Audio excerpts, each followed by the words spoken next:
So, Marvel is coming off of one of the best and most definitive versions of Iron Man in media, with Robert Downey Jr.'s interpretation of Iron Man seeing almost universal praise. So, how do you capitalize off of this if you are Marvel? It's simple. You take the exact same formula you did with the X-Men. You take the characters, you make them teenagers, and you set them in high school.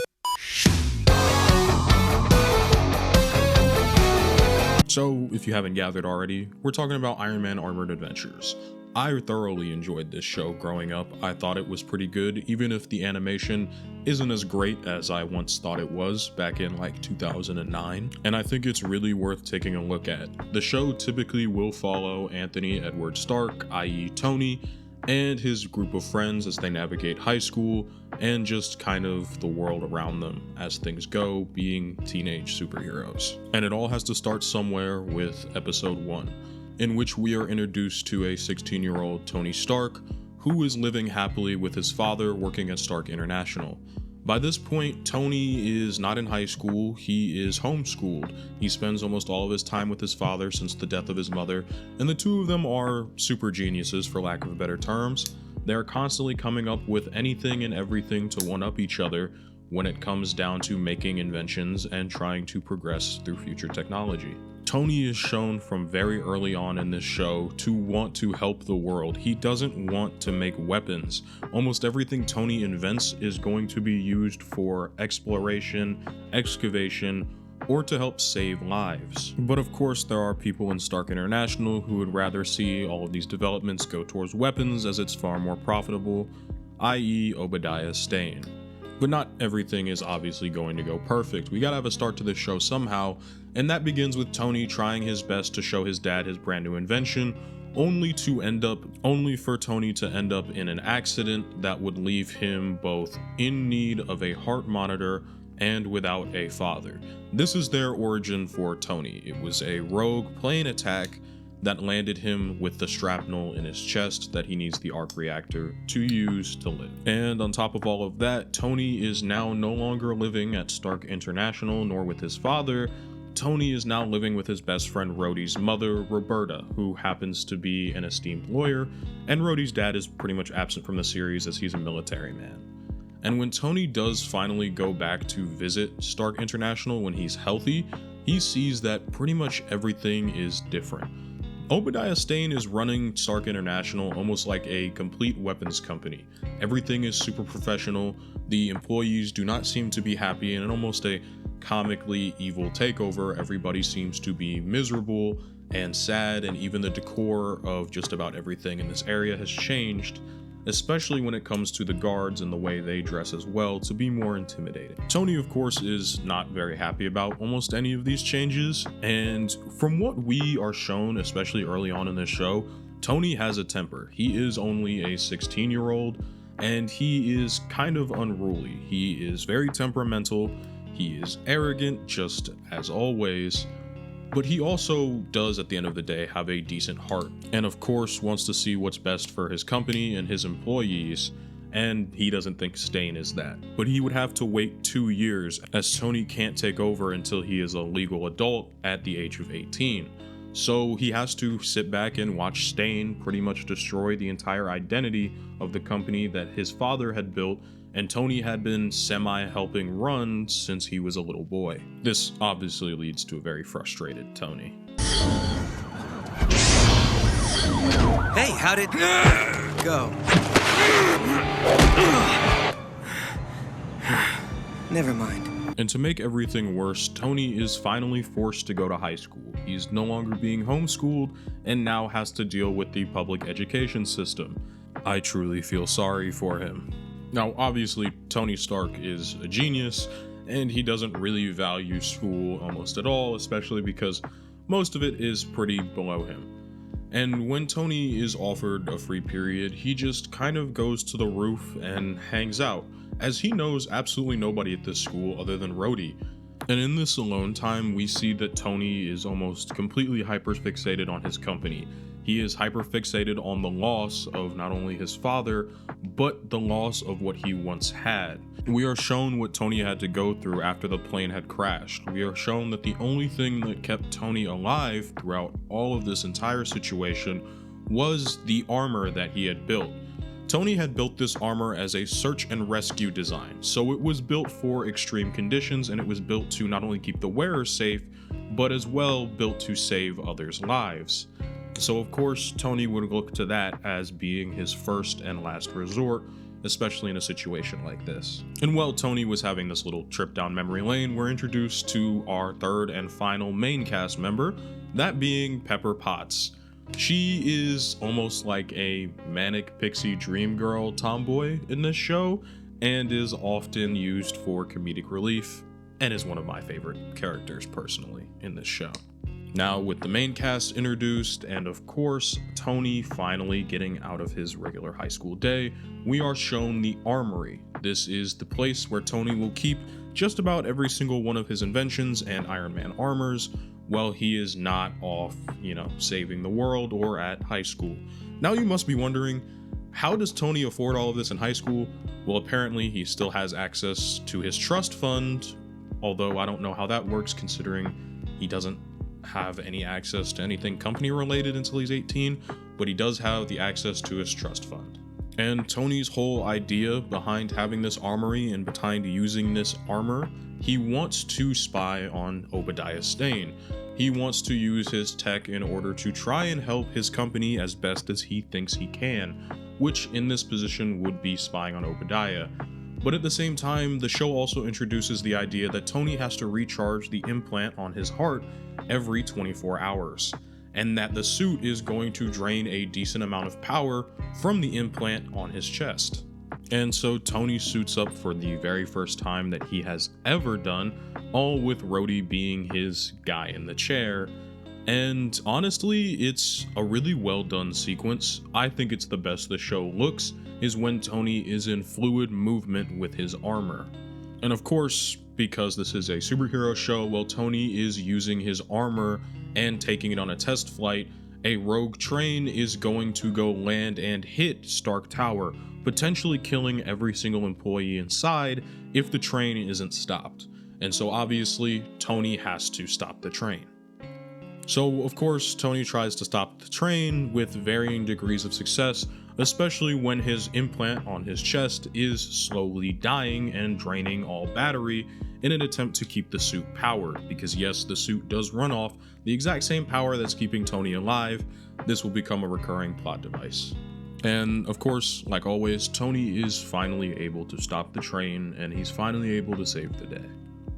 And it's this experience of using Tony's technology to save people that would go on to shape his character for the rest of this show.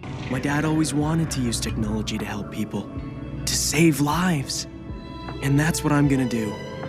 That's what Iron Man will do. I'm gonna save Stark International from itself. So that was episode 1. Now, because of the nature of this show and how interconnected every single episode is, I'm going to cover every episode, except it's just going to be with varying levels of detail. So if I don't think something is important, or if I miss your favorite moment, I'm sorry, but I had to cut it for time as this video is long enough as it already is. So with all that established and set up, it's time to head into episode 2, which is characterized by the arrival of the Mandarin. We typically begin each and every episode with a cold open, and for this one, Tony is once again spying on Obadiah Stane.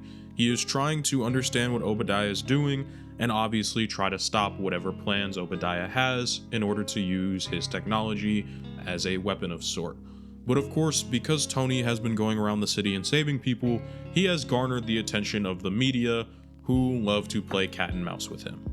When we get back to the armory, we see Tony and Rhodey are having one of their, what's going to be fairly common arguments, in which Tony basically has not been showing up to high school on time or just not going at all, simply because he would rather spend his time being Iron Man and either saving lives or trying to find a way to take Obadiah Stane down, And of course, Rhodey is kind of getting sick of covering for him, especially if he's just gonna race helicopters every morning before school.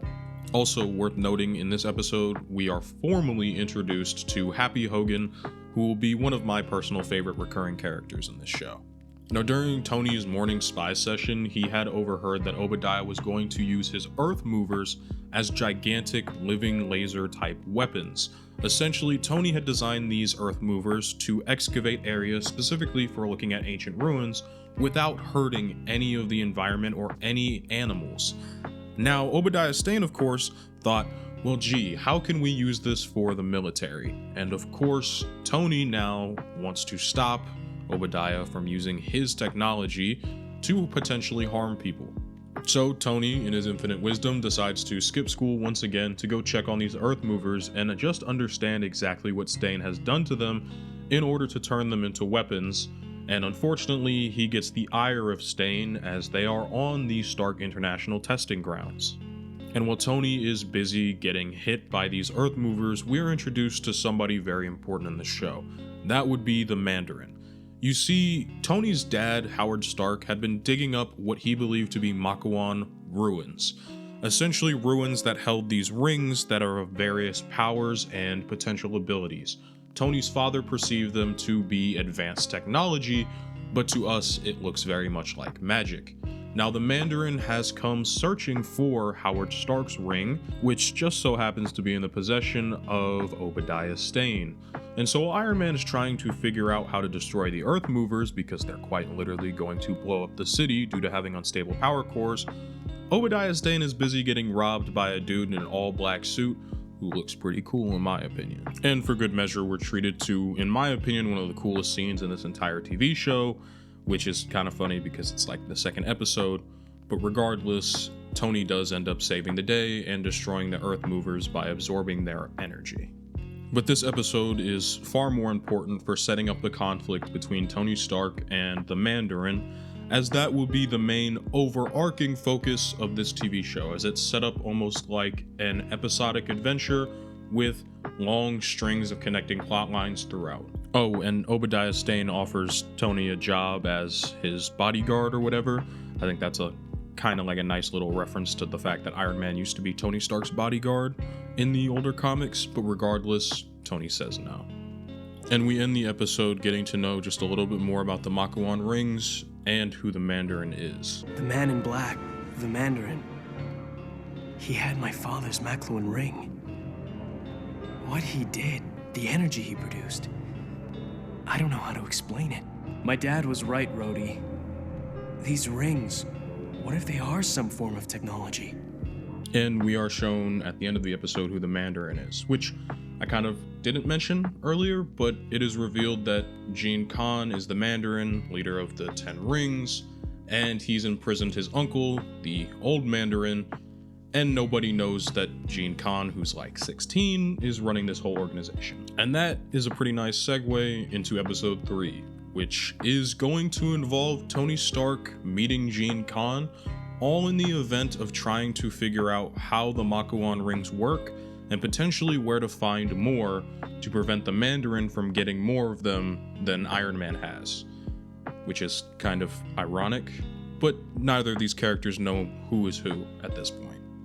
And of course, when Tony doesn't get the immediate answers he wants from Gene Khan, he leaves him with a couple notes and enlists the help of both Pepper and Rhodey in order to get them to read Mandarin Chinese books, translate them, all in the attempt of looking for some Makluan readings or just about anything that might mention Makluan rings. And while they're doing that, Gene Khan decided to enroll in the same high school that Iron Man goes to, which is kind of ironic, but he did it on purpose because he believes that Tony Stark is his best bet at finding more Makluan rings himself, as Gene struggles to find any.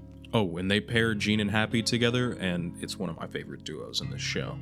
Now, Tony actually stayed in school this time and didn't blow it off, and spent almost a majority of his day translating Mandarin, and as well getting some help from Gene Khan. Now, it is worth noting that nobody on what would become Team Iron Man trusts Gene Khan at all except for Tony. Rhodey doesn't trust him, and Pepper for sure does not trust him, as Pepper's dad is an FBI agent and Gene's uncle is on the FBI's watch list for potentially running a gang, which he does. And in Tony's infinite wisdom and in a bid to get to know Gene Con better, he tries to tag along with Gene along with Pepper, and the three of them end up getting kidnapped by the Maggia. Now obviously Gene is being kidnapped by the Maggia because his uncle is the head of the Ten Rings gang, but obviously Gene doesn't want to say this, nor does Pepper or Tony know that at all. Now, the rest of this episode's main importance to the stuff I'm going over is it's the first introduction of remote control of the armor as demonstrated in this episode, which will become more important later, and as well, it is our introduction to Gene Con and Tony Stark's relationship. Also our first introduction to Killer Shrike and Unicorn, two recurring villains, and as well, it also gets both Pepper and Gene Con to bond and to trust each other more, as Pepper does find Gene far more amicable, considering Gene basically saved her life in this episode.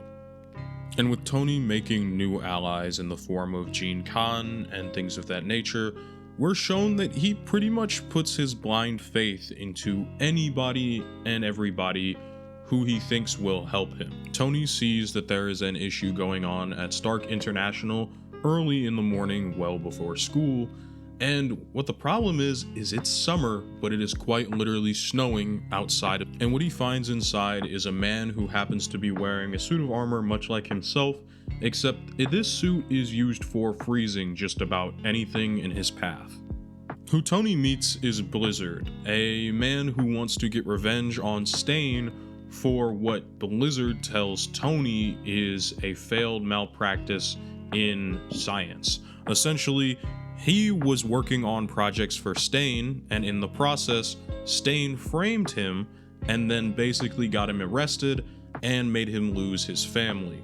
This is the story that he feeds Iron Man, and of course Tony eats it up immediately. He is looking for almost any ally in the fight in his mind against Stane, and he of course is extremely empathetic to the fact that Stane might have just ruined this guy's life, much like Tony believes he is doing to a majority of people working at the company.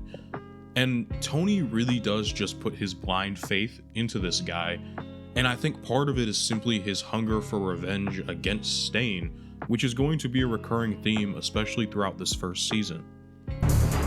This is awesome, Rhodey. He calls himself the Blizzard. I should have known I'm not the only one ticked off at Stane. I think Blizzard hates him more than me. Yeah, about that. Did something seem a little off to you about Blizzard? Rhodey, for at least right now, is going to be skeptical of Blizzard, and I think that is a good way of looking at it. Tony is blinded by the fact that he might finally have an ally in a fight that he feels like he is never winning, so Rhodey has to, as a majority of the time throughout this show, act as a voice of reason to help offset Tony in this TV show. Oh, and it's worth mentioning we get a pretty funny scene where Tony pretty much just absolutely misses class by an entire hour after promising Rhodey he'd be there on time. Rhodey and Tony spend a majority of this episode arguing ideologies.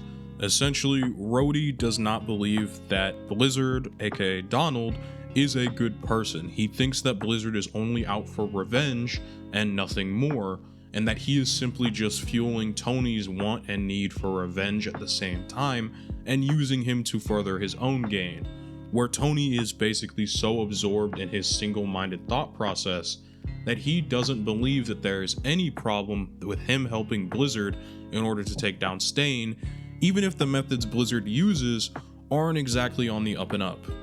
And so Tony once again blows off Rhodey and blows off school, all in an attempt to help Blizzard find the pieces necessary to help him build a device that is supposed to destroy Stane's facilities, but in all reality it's a gigantic weapon that Blizzard plans to use in order to hurt a lot of people, specifically anybody who works for Stane, as Blizzard basically tries to kill these people indiscriminately, much to Tony's unfortunate revelation.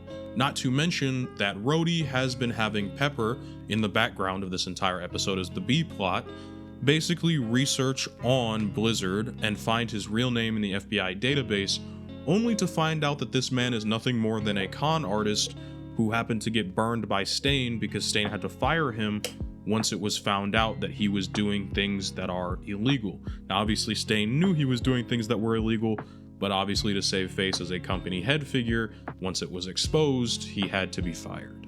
And by the time Tony figures all of this out, it is a little too late, as he has basically helped Blizzard get all of the parts needed to make his weapon.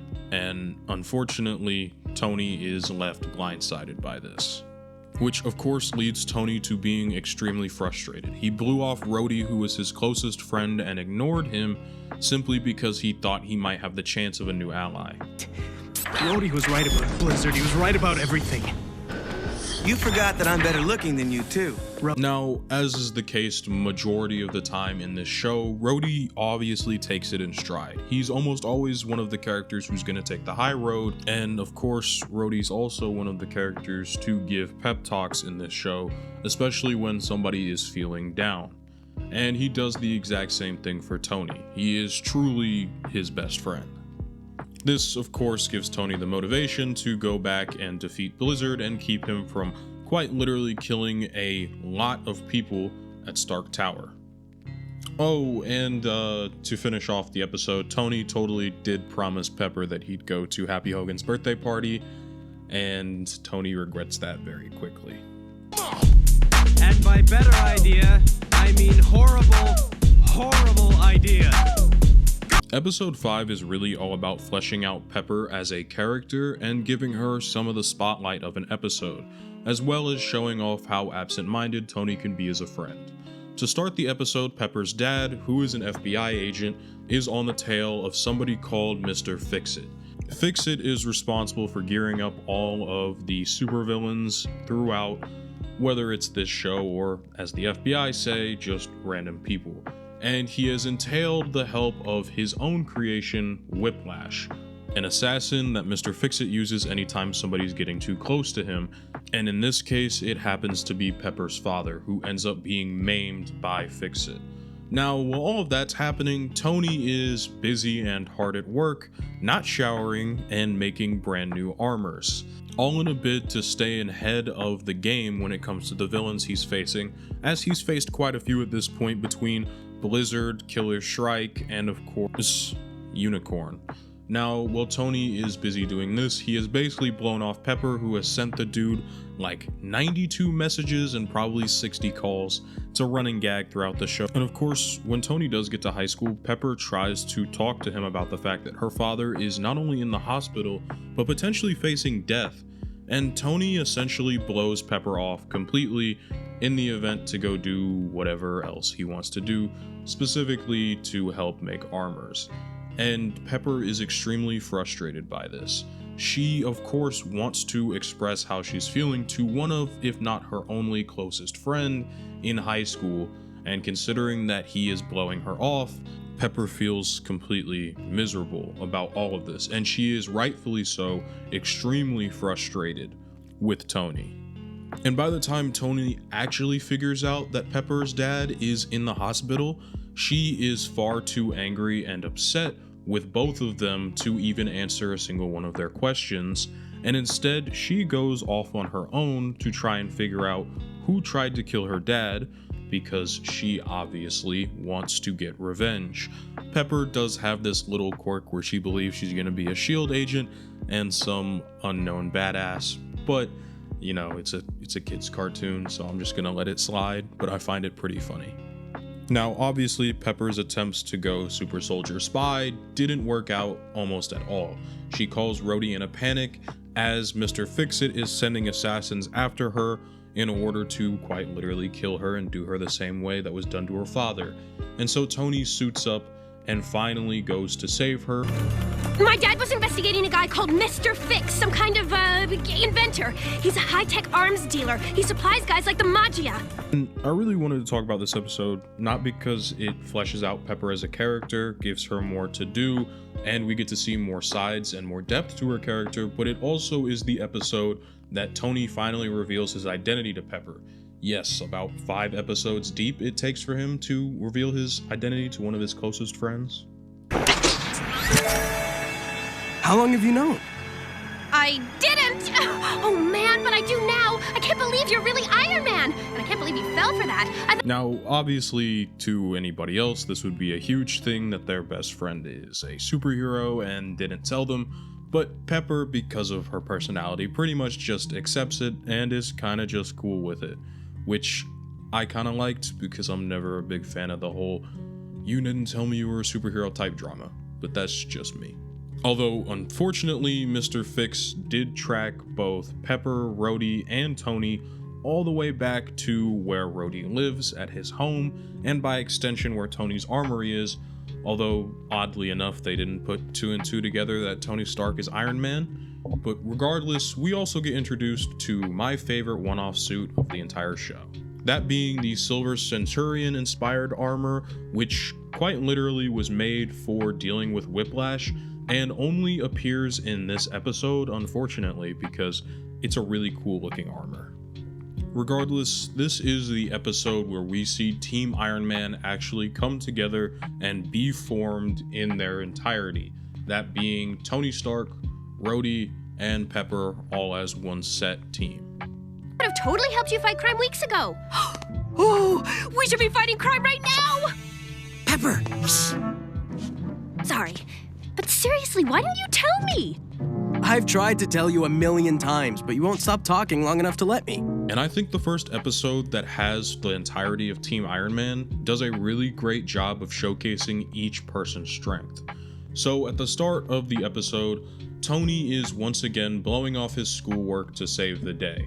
Obviously, he needs to save these people because no one else will, but at the same time, he did promise both Rhodey and Pepper that he would help with their science experiment, which kind of needs to get done, otherwise it'll be made of clay and baking soda, but Tony's a little bit too busy doing the whole superhero thing, much to Pepper's dismay. Clay and baking soda! Now, of course, what Tony is distracted by is what looked like a meteor hitting New York, and what it turns out to be is a giant mechanized suit of armor, one that might rival Tony's, being quite literally flung from space into the atmosphere, and this thing is looking mean. Now, Tony doesn't even really try to be nice to this machine, he doesn't know what it is yet. He just kind of tries to stop it while making a couple terrible jokes, akin to like Spider-Man, for example.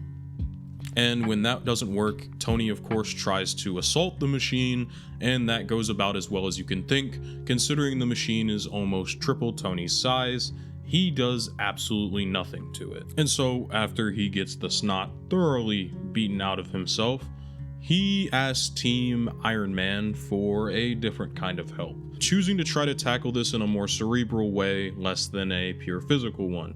And so Pepper is off to try and find any information she can on Pegasus. We find out that Pegasus is a scientific research company known for experimenting mostly with energy.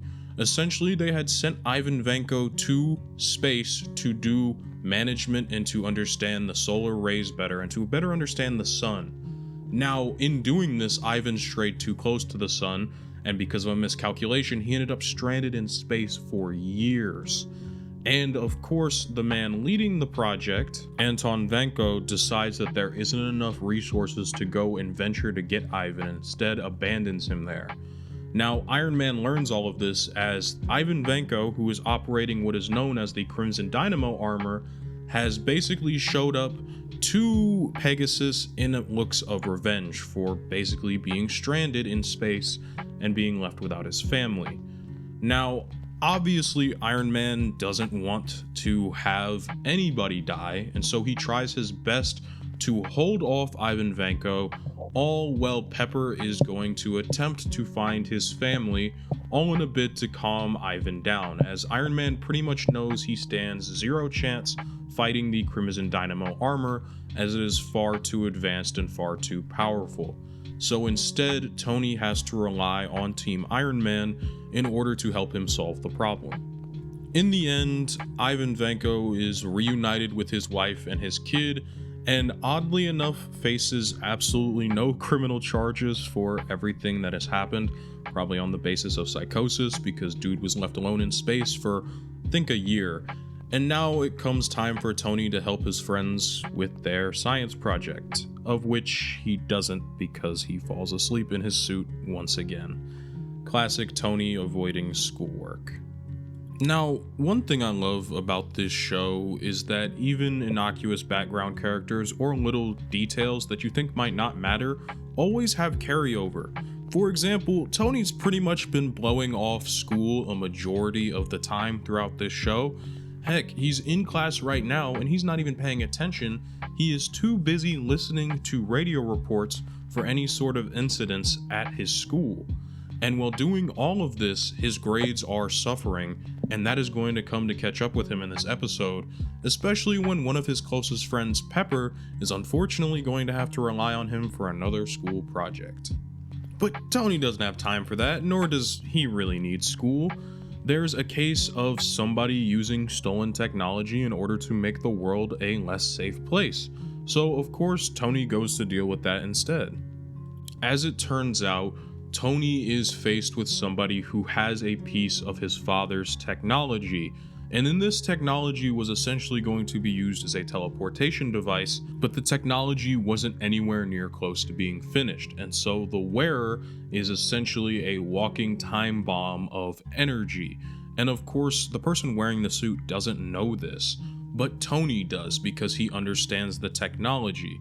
So of course, Tony, knowing what's going on, is just taking the piss and essentially making fun of the dude while he beats him by the time Tony figures out how to.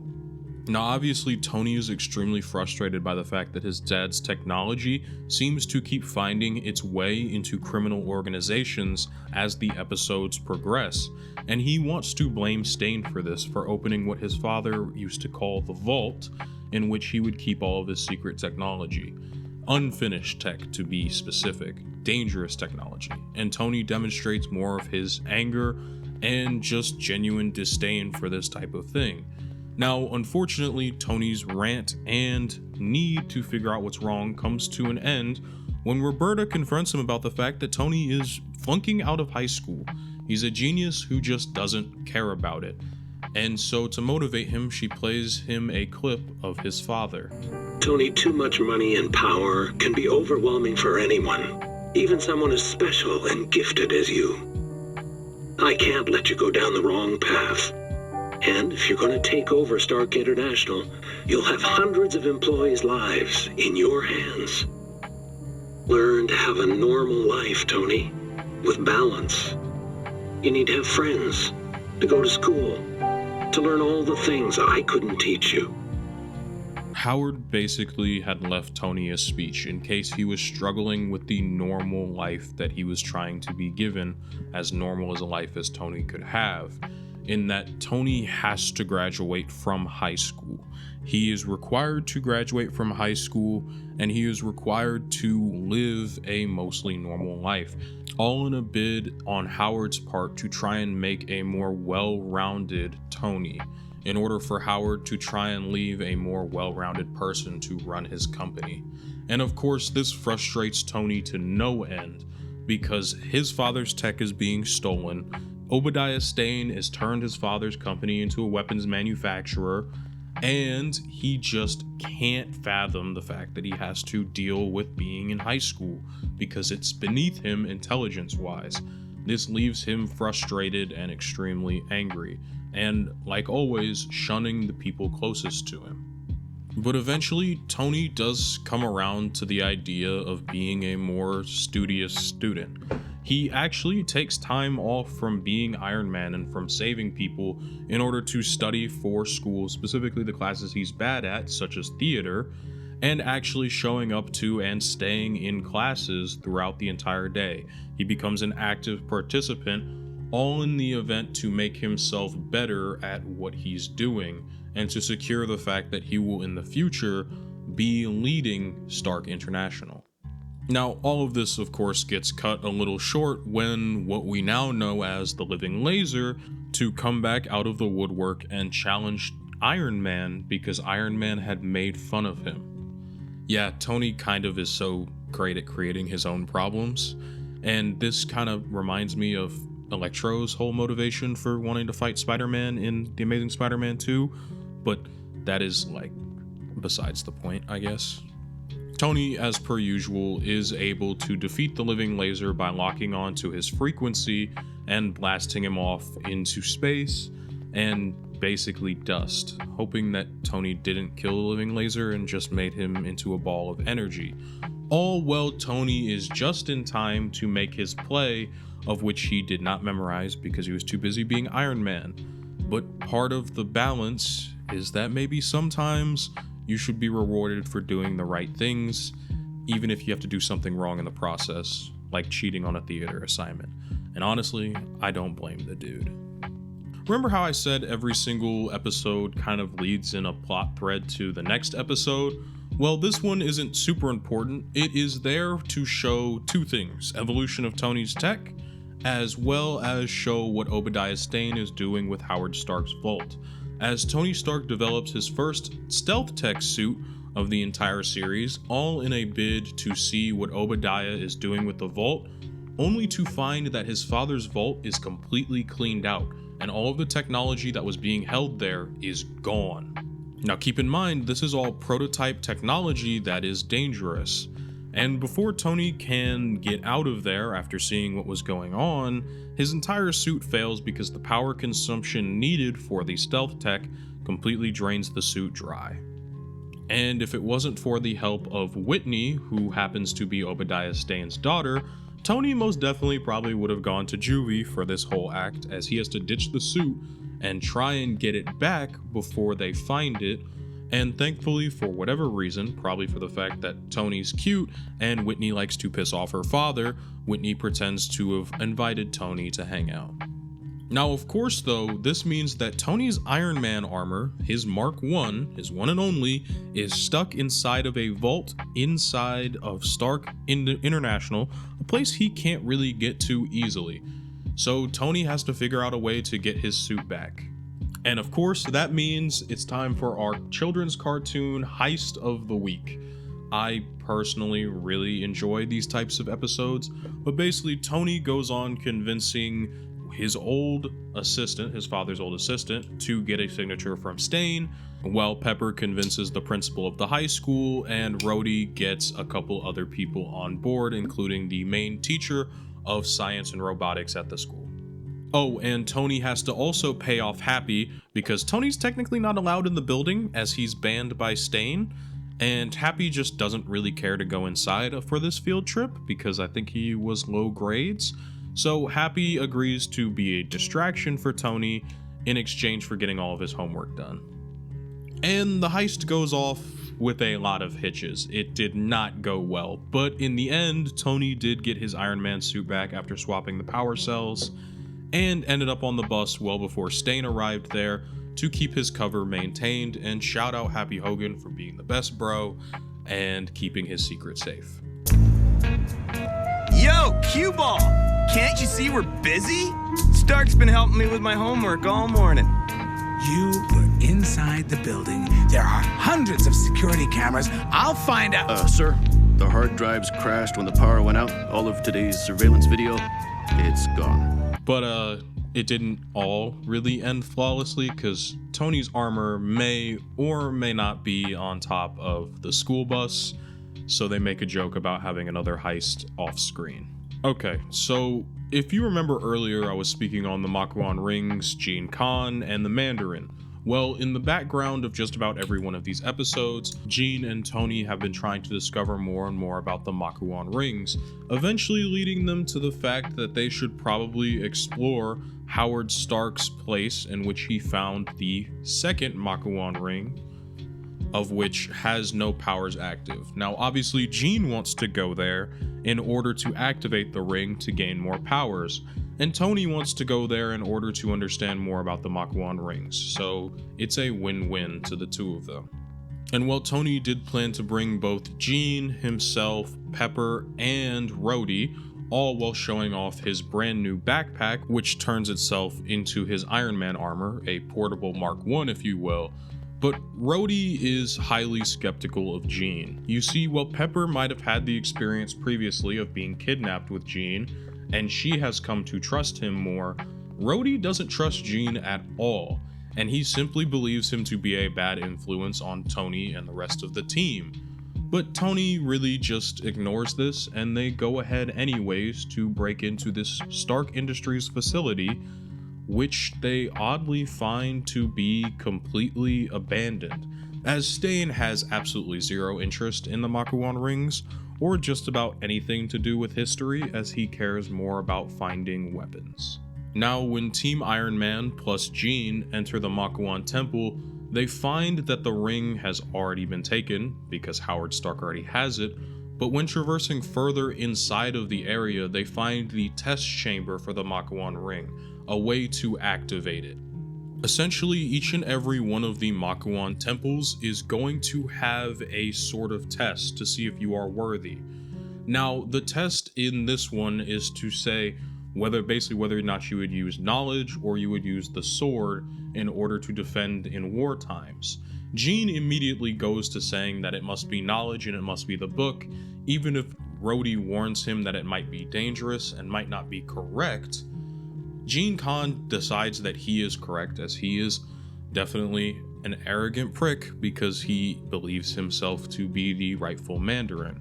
Now, unfortunately, this leads to Team Iron Man and Jean being split into parties of two, with Iron Man and Pepper on one side, and Jean Khan and Rhodey left alone on the other. Now, unfortunately, Jean got it completely wrong with the book, and inadvertently ended up activating all of the stone warriors that exist as a test in the underground temple. Now, it is worth noting that both Jean and Rhodey are put together for a specific reason, and that is because right now Rhodey doesn't trust Jean at all, and it makes for good character drama. Now, of course, Pepper is in a pretty good situation being trapped with Tony, since Tony did bring his armor along with him, but in Rhodey's point of view, he's essentially screwed because obviously he doesn't know that Jean is the Mandarin. And in a bid for Jean not to expose himself as the Mandarin, Jean decides to knock Rhodey out cold and become the Mandarin in order to fight off these stone warriors, all in the event that hopefully they would all make it out alive. Now, it is very clear to Tony that they're not gonna win by just fighting these stone warriors. There are far too many of them, and his suit does have a battery life. And to complement all of that, he has to protect Pepper, so Tony has to start thinking outside of the box. So once again, Tony tries looking and reading the book to see if the book has any of the answers to stop the trial that is currently going on. But what Tony ends up finding is that the book doesn't have any of the answers. As a matter of fact, it was the sword which has the answer to stop the test on it. The whole point of this trial was to show that basically you're not going to find peace in just books, but instead you must hold your sword steady, and through having the bigger stick in the situation that you would be safer. That was what the test was for the Makluan ring, and Tony was able to solve it. Now, this does end up unlocking the power of the second ring for Jean Khan to have, ultimately upping the Mandarin's power, but that is not known to either Tony nor the rest of Team Iron Man. And with the day saved and the new Makluan ring in hand, Pepper did hold on to the sword, which turns out to be very smart, as the sword would reveal a map to the very next Makluan ring, and this would launch what would become a more overarching story throughout the rest of this season, which is the hunt for the last 3 remaining Makluan rings. Also, it is completely worth noting that Rhodey, at this point, fully trusts Jean, as Jean just saved his life. So Jean has won over the trust of the entirety of Team Iron Man. All of us. Together. Come on, Jean. But the next episode does cool off a little bit on the whole Makluan ring thing and decides to explore a different story. To start the episode, this is the first time we will ever be introduced to AIM in this TV series, which is, of course, Advanced Idea Mechanics, or the dudes in beekeeper suits, as both EMH and this show would go on to call them. Now, I really wanted to talk about this episode mainly because it not only sets up AIM, but also sets up a brand new character transferring to the high school that Tony Stark goes to, and that would be Whitney, someone we've already met in a previous episode, but who becomes a more regular mainstay character as the show progresses forward, specifically in this first season. Miss Stane says the two of you go way back. If you want, I'll show her around. And while that's going on, there is also a job fair happening at Tony's high school, and one of these stands is AIM. And AIM takes a keen interest in Tony Stark, mainly because who wouldn't? He's a complete super genius that most of the world knows about in this TV show. And AIM decides they want to give Tony a trial run on one of their brand new technologies, which is a Neuralink haptic feedback system that allow you to read somebody's mind. And so, of course, Tony in his infinite wisdom gathers up the few friends that he does have, all in order for them to be guinea pigs on this new technology. That being Happy Hogan, Rhodey, Gene Khan, Pepper, and Whitney. Now, obviously, they're all there for their own reasons. Happy Hogan because he'll get more homework done for him, because he's there on an athletic scholarship. I love Happy.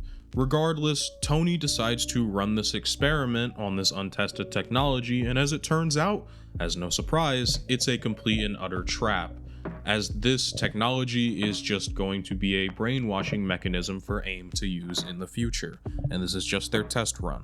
So Tony then has basically all of his friends except Whitney, who didn't put on one of the inhibitors, to turn against him and start assaulting the entirety of whatever's left at the school, all in an event to get Tony Stark to become a member of AIM through one of these brain chips. Now obviously Tony and Whitney now at this point are not gonna let this happen, and so the two of them make a break for it and try to run away, and Tony specifically wants to get his backpack, which has his Iron Man suit, to which Whitney then was like, well, I want my purse. Ugh, I knew I should have brought my purse. Are you serious? We're being chased by evil scientists and you're worried about your purse? You wanted your backpack, and besides, it's an expensive purse. Now, Tony does really need his backpack, and so in an event to keep Whitney safe and to be able to go play Iron Man without her noticing, he locks her in a supply closet. Now, what I do find interesting is that essentially the man who is currently controlling all of Tony's friends isn't really too far off of Tony himself, if Tony were to allow himself to fall too far deep into wanting revenge on certain people. The entire reason this headset was made was so that this man could take over AIM and essentially get one over on his bosses that were making him miserable. Now obviously the distinction between those two characters is Tony has a moral compass and at least some people around him to ground him and make him normal, as opposed to the other guy who has absolutely nobody. And of course, at the end of the day, Tony is able to destroy the helmet and set the dude's plans back a couple of months, potentially a year, but just know this is not the last time that AIM will be showing up in this TV show. But more importantly, at least for right now, is that this episode sets up the relationship between Tony and Whitney. What happened yesterday? I just want to know what you're really doing here. Truth? My father sent me here to spy on you. And you agreed? Yes. But not for him. I came here for my own reasons. Now, I put such a heavy focus on Whitney because this next episode involves her heavily. So, Team Iron Man plus Jean are visiting what Stane has left of the Makluan ruins, essentially all put up in a display area for his own vanity.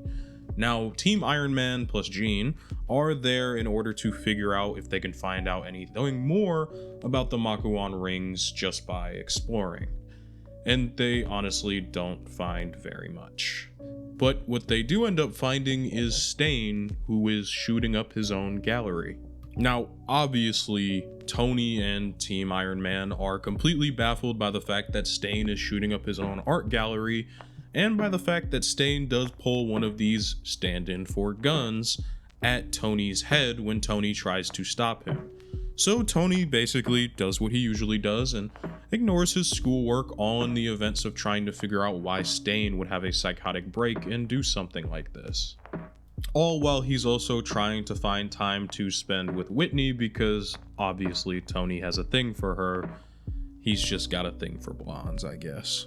And after school, Tony, in a bid to understand why Stane is destroying a bunch of his own stuff, he theorizes part of it might be for taxes, goes off to find Stane, only to figure out it's not Obadiah committing any of these crimes. As a matter of fact, it is somebody who has the ability to change into the look of whoever they are staring at. It is essentially a shapeshifter akin to someone like Mystique, except it's not Mystique, obviously. And of course, this person takes the look of Iron Man and goes on a rampage throughout the city, destroying a bunch of stuff, which leads to Tony being extremely paranoid at school that someone might figure out, and he kind of forgot that he has a secret identity. I find it pretty funny. And as the episode progresses, we find out that what the Team Iron Man named as Madame Mask is Whitney Stane. The reason all of the places being targeted are of Obadiah's owning is because Whitney is extremely upset with her father. She finds that her father has basically been taking advantage of her, has been treating her terribly, ignoring her, and as well has put far too much focus on trying to find what Tony Stark is doing and figure out Tony, as basically Whitney ended up transferring to Tony's high school, all because Obadiah wanted him to be spied on by somebody he might be close to. That's kind of messed up in my opinion. So this of course leads to Whitney wanting to take revenge. So what does she do? She takes technology from the vault. As we mentioned earlier in the season, she steals the mask and decides to go on rampages, and her only goal in the beginning was to destroy all of Obadiah's stuff, to hopefully get him to stop focusing on his company and focus on her. It's really a story about a daughter and father not meeting eye to eye, and what the reality of that is when money and power are involved. And of course, at the end of the episode, Tony does eventually catch Madame Mask and find out exactly who she is, being Whitney. And of course, Whitney explains her motivation to Tony, and Tony ultimately makes a decision on his own, without consulting his team, mind you, and decides to let Whitney go, with the promise that she never dons the mask again. Go to jail, and my father will finally notice me. I should have just turned myself in. I'm letting you go. What? Why? The first time we met, you put yourself in danger to save me. So I know you're a better person than this. And it's also worth pointing out that basically this whole episode, Team Iron Man, except for Tony, have been dunking on, but Tony, obviously knowing the background of what just happened, decides to stick up for Whitney at the end of the episode. Maybe her dad cut her allowance down to $1 million a year. Hey, she's my friend, so ease up on her, okay? And just because she's rich doesn't mean she doesn't have any problems. And this would begin a far closer friendship and eventually romantic relationship between Tony and Whitney, which will be important, as I keep saying, later. Now, this next episode is a little bit disjointed, as it's not following a set continuous strain like the last few have, but instead trying to look at Tony Stark from an overarching view. Throughout the entirety of this first season, we have seen Tony is pretty much willing to align himself with just about anybody he believes will help him defeat Stane, and he is also very willing to use his anger as a tool in order to fight the people around him because he believes that they deserve it. And so, every single time Tony fights a villain, he has been replicating each and every one of their technologies, all in order to use as a weapon for his own gain in order to fight future villains, to stay one step ahead of the game by using their tech. And Rhodey pushes back on this for Tony. He asks him where the line is for using technology like this, and being like the villains that he fights. Recreating these weapons to use? This technology, these people are using it to attack me. I'm gonna do whatever it takes to beat them. And that's exactly what Tony sets out to do, to use all of the technology at his disposal to beat the villains in front of him, no matter the cost. Oh, and there's the whole subplot of, you know, school rivalry, sports rivalry, stealing each other's mascots, all that fun stuff. Pepper is, of course, running that B plot. Now, Tony once again has to deal with being Iron Man and doing Iron Man things, and dealing with a derailed train, except for the train's been derailed for months. As a matter of fact, the railway's abandoned. As it turns out, this was all a ploy for the Crimson Dynamo armor to be reintroduced as a new villain. Now, Iron Man thinks it's Ivan Vanko at first, but he soon realizes it's not Vanko. As a matter of fact, it is Stane's head of security who is sitting inside of the suit and is using it in order to capture Iron Man to hopefully get more information on his suit. Now, obviously, Rhodey isn't going to let that happen, as there is a remote shutdown function for the armor that would lock it essentially, but the problem with locking it is it also locks the user inside of the armor completely, meaning they can't move. So when Tony does eventually wake up after being knocked out O'Brien in the Crimson Dynamo suit, Tony is of course a little panicky as he quite literally cannot move. And this is where the fun part of the episode comes in, where basically Pepper runs in, shuts down all of the electricity to the building as a distraction inside of the costume that she stole from the other school, and uses this as a distraction so that Iron Man can get out of the building and back to safety. And it is worth noting that Tony is extremely upset at Anton, who he had previously saved in another episode, and is pretty much going to get his revenge on Anton in a pretty messed up way. Now, of course, Tony is completely driven by his anger, and even as Rhodey tries to be a voice of reason for him, Tony just blatantly ignores it and decides to go full balls to the walls with his revenge plan, which involves getting ready to get an armor that will be used to battle the Crimson Dynamo. Keen-eyed viewers would know this is the Hulkbuster, but in this show it's set up to be made for the Crimson Dynamo. And as well, Tony plans to upload a virus that will eat the entire computer system of Pegasus and render the entire place destroyed when it comes to having any sort of useful data. You created a virus? Isn't that dangerous? Pegasus operates on a closed network called Delphi. There's no way the virus could spread beyond the facility. Tony basically just wants to destroy Pegasus from the inside out, and even though there are potential risks with using this virus, he doesn't care.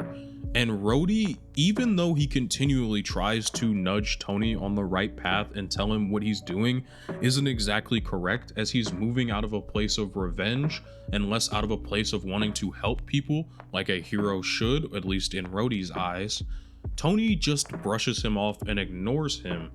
And that's kind of frustrating for me, considering I feel we were building towards Tony moving away from this, but I think that just comes later in this first season. Now, obviously, Tony is able to destroy the Crimson Dynamo suit, upload the virus, and win the day in his mind, even if Rhodey doesn't agree with how he did it at all. This is how we have to do it. Stay ahead of the bad guys, better armor, better weapons, better tech, whatever it takes. And will that bring back your dad? Or fix your heart? Where does it end, Tony? How far will you go? Because I just saw your dark side. There's a line between you and the people you fight, and you're coming pretty close to crossing it, and I'm worried I won't be able to stop you. Now, this doesn't change anything in the status quo, at least not for right now, but it is something to keep an eye on, that Tony and Rhodey aren't exactly seeing eye to eye on the decisions Tony is making right now, and that will continue into the following episodes. Oh, and of course, the virus Tony uploaded would have absolutely no ill will and or effects that may or may not be damaging or have future lasting consequences. Now on to episode 13, which is another Makluan ring hunt.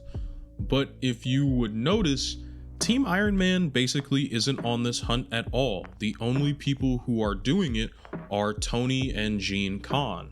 Tony and Jean went to tackle this Makluan ring completely by themselves.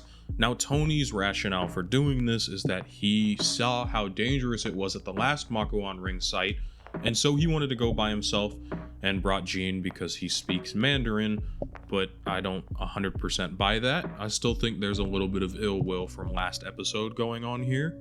Now, obviously, when the two of them do get inside to find these Makluan rings, Jean wants to activate the trial because obviously he wants the ring active, but Tony would rather just get the ring and not deal with the trial, especially considering that the ring room is actually open for business this time.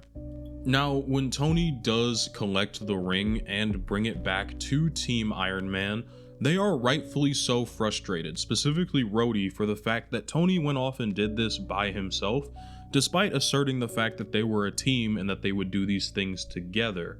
Obviously, it left the two feeling left out and almost abandoned. Pepper and I, we put ourselves out there. We try so hard to be there for you, but you shut us out every time!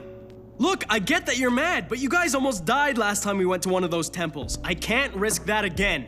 You took Jean? So, of course, both Rhodey and Pepper are not happy with this, but Rhodey eventually concedes and simply says that if Tony chose to do this way, he simply did. Rhodey doesn't see a whole lot of thought in arguing with it, but he does decide to take the ring and try and do some sort of research on it while they have it.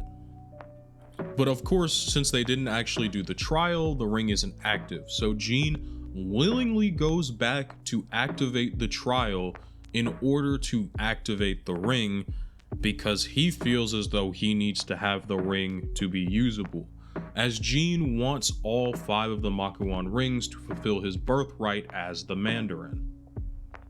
And what we end up coming to find out is this guardian of the ring is quite literally a towering mass monster that has one sole focus, and that is to get the ring back.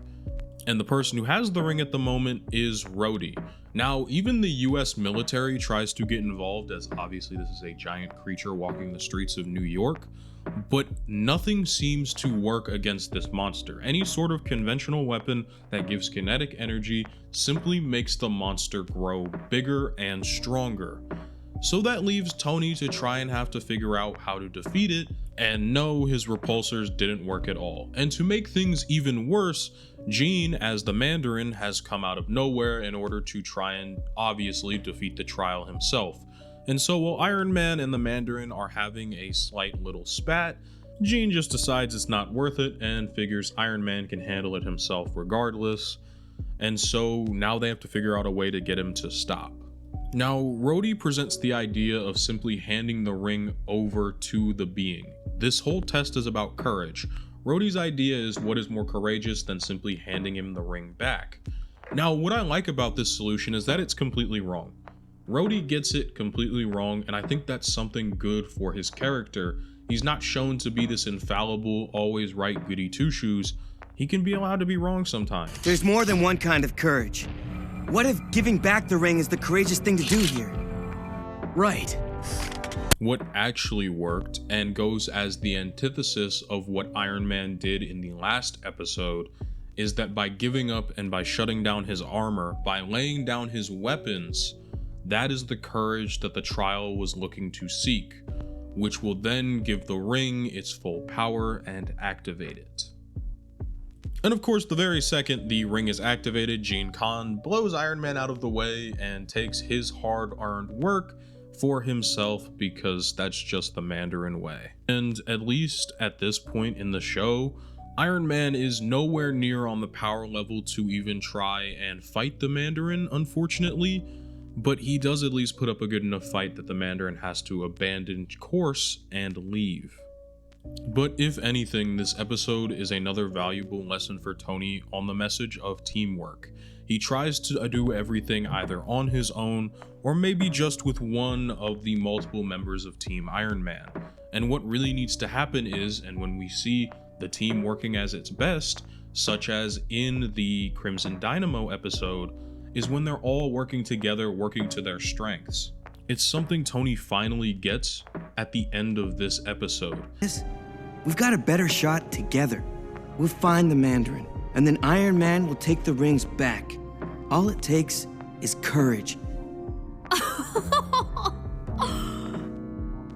Thanks for ruining the moment, Pepper. I said for now because Tony's ability to retain these kinds of lessons wavers depending on what the writers want to do with his character at that time. And as well, it's worth noting, Gene now has 3 rings and his uncle is getting a little bit antsy being held onto as a piece of information and knowledge. And that's kind of it for right now. You may be wondering, well, that doesn't even seem like the entire first season, and it's not. I covered the first half of the first season, so 13 of the 26 episodes, simply because this video, as of right now, is like an hour and 5 minutes long, and I really try not to waste you all, the viewers' time. I will be coming out, obviously, with a continuation to this show, keep talking about it, of course, in future, but as of right now, I think this is a good place to stop this episode. That, and I'm also a little tired, because I do all my recordings in one session block. Now, don't get me wrong, I really enjoy this show, but I think it could benefit from maybe some more carried continuity, as it's not quite on the level of EMH when it comes to its character dynamics and or what they learn as characters as the show progresses. And I think part of that is simply because it has a main cast of 3 characters who each kind of have to fit a role, and they can't deviate from said role too much, as shaking up the status quo isn't really this show's forte, at least not in the first season. You guys will get to hear more on that when I cover the rest of this first season, so regardless, I just want to say thank you all for watching. If you liked the video, leave a like. If you disliked the video, leave a dislike and then comment down below and let me know what you didn't like about the video. As well, if you want to sub, that is wonderful too. And if you want to support me on Patreon, that is always welcome, but it is never required. It just helps me to get these videos out on a more consistent basis, and as well, it helps me show you all my full unedited vision from the copyright protection that YouTube has. Regardless, I want to thank you all for watching, and now it's time to shout out my $5 patrons and above, starting with MC Bomb 27, Golden Boy 420, Dakota Rawson, and of course Donovan Gomez. So once again, thank you all for watching. Hope you have an absolutely fantastic day.